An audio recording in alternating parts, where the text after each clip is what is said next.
When we think about strength or power, I like to put it into a few different categories. So you have your stabilizer muscles, which are designed to work at a lower level, but for long periods of time, have incredible amounts of endurance. So it's lower force production, but much longer in the ability for them to work, much longer workload.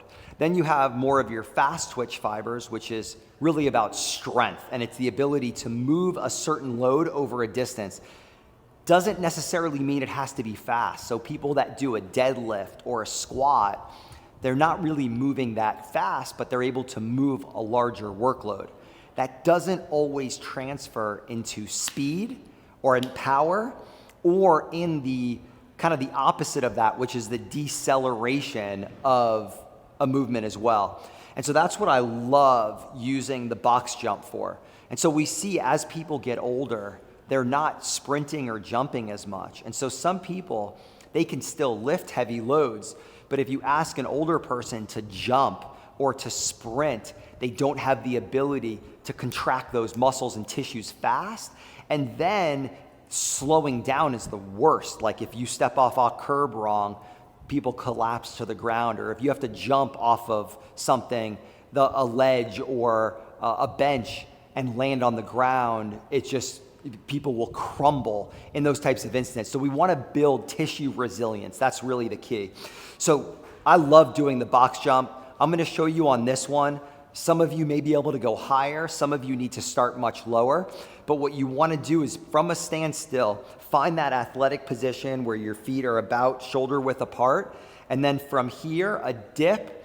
And then it's going to be an arm swing. This is a full body movement. So you're dipping down, bringing your arms back, and then driving up. Now, what a lot of people do is then they step down slowly, or they hop down without thinking of it. I'll program into my workouts only, not even jumping up, I don't even worry about. My focus is the jumping down part, because there's a lot of value in that as well. So it's getting up here, but then what you want to be able to do is jump off and land and be able to absorb that stress. And I like doing it differently. So what I'll do sometimes is I'll jump off and I land with both feet together in that nice symmetrical squat position.